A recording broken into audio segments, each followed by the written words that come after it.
Shall we head over to our next segment? Sure. Which is, okay, so we're going to do in the spec box first. All right. So what? So we had a lengthy discussion before this. What is in the spec box this week? What do you want to add to the spec box this week? Right. The spec box this week. Island. Yeah, foil islands. That's always been in the spec box, man. The Okay. foil full art islands. For real though, For spec reals. box this week. Yeah. I actually forgot. What did we talk No, about? we were supposed to sell cards. Oh, not yeah, specific yeah. Cards. Okay, so yeah, don't buy. I think buying cards right now, trading for cards that you want are fine. Yeah. Try not to buy cards. I think. Oh yeah. trading- Oh yeah. Right. I remember. Tamio. Right. Yeah, Tamio, okay. Tamio. So number one on our list is Tamio. It's like the Okay. minute I opened up the Tamio, I kind of want to sell it because there's a few reasons for that. Right now the price is high, not because of the hype, but because there's this thing called a Jace tax. Okay, so do you all know what the Jace tax is? Is text or test? Tax. Is it though? No, I don't know. So the reason why Planeswalkers always start out high, or at least the online sellers start out high. SCG, TCG player, Okay. and TCG player are player this thing, but Okay. the Channel Fireball. They start out high because you don't want to fall into that situation where you thought the Jace was shitty, but actually the Jace is good. So we'll talk about Jace tax because famously this was Jace the Mind Sculptor, the only card in standard at that point of Wait, time. Mind Sculptor? I'm talking about Vince Prodigy. No, we're talking about Mind Sculptor. Okay. Vince Prodigy also had the Jace tax, but it went down after that. So. Okay. For pre-orders, they have this thing called the Jace tax, which is you have to pay that extra because they're kind of scared that this card will go up like crazy high. Yeah. But that set was I don't know whether it's justified because that set was just weird. Okay, Warwick was a really weird set because it didn't have a lot of money cards, and the only thing that you were looking for was that Jace. Alright, but here's the thing. Alright, here's the thing. I look at the first thing. I look at the price online. $25. $25. Then That's next not thing. even $25. It's $35 on Star City Games. Not sold out. It's fair price for it is $25. Alright. Yeah, So it's 25.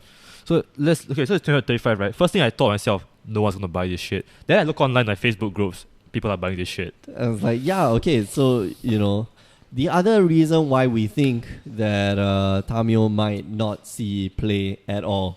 Okay, there is a bun deck in the format. Right. In the form of what you call it? Its name is forbidden. Let's not say it. Bun humans. Okay. Why you gotta say that? And possibly soon there'll be bun spirits as well. Yeah. We talked about that last episode. Yeah, because Coco makes everything so good. Part 2. But yeah, we didn't name it that. We named the episode something else. Anyway, 3 colors. 3 colored planeswalkers typically. I have not done so well. They have you haven't seen done Sarkhan so hot. Unbroken? Yeah, Sarkhan Unbroken is like the case in point. Like Sarkhan Unbroken had minus ability was to produce a blocker, a 4/4 legit blocker that can beat you in the face. And it's flying. The +1 ability was to draw you a card.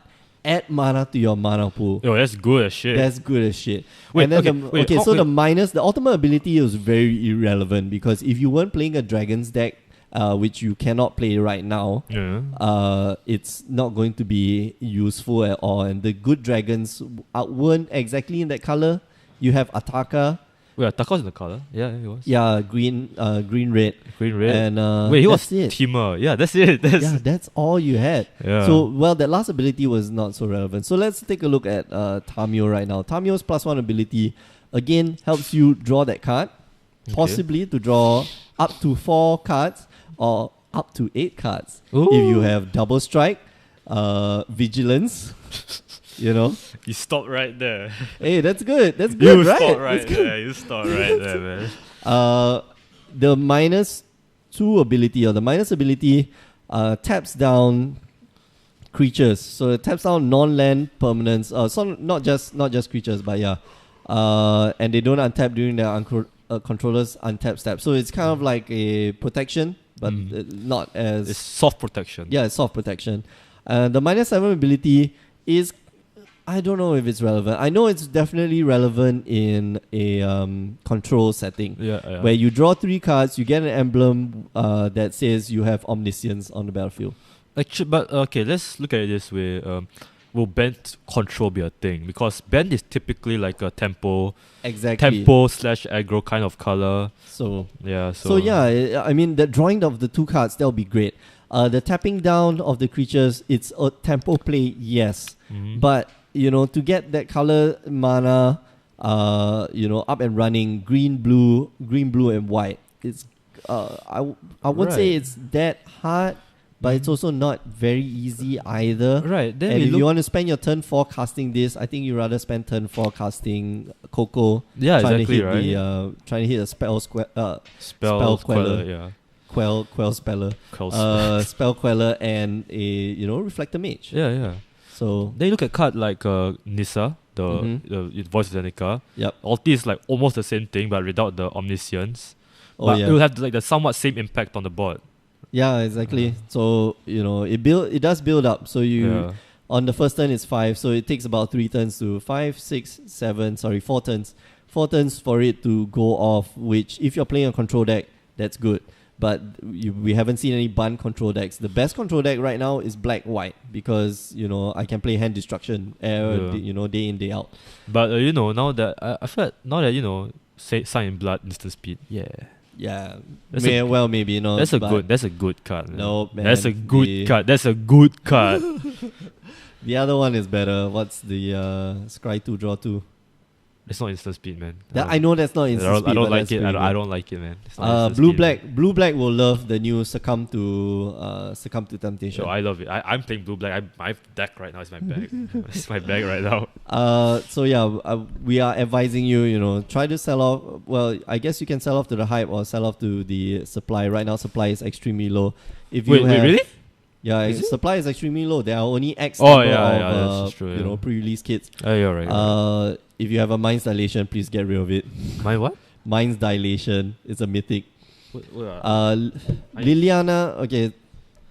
One of the ones that I think is criminally low, and I agree with Mark, his analysis today, Ishkana, Graph Widow. Or is it the spider? The spider is actually quite good. How much is it? But it's a play around card. You have to play around it. You really do have to try to get that delirium because to have 5 mana, a 3/5 with additional 3/6, 3 power and blocker dice. Blockers for you is good. fantastic. Yeah, and you can play.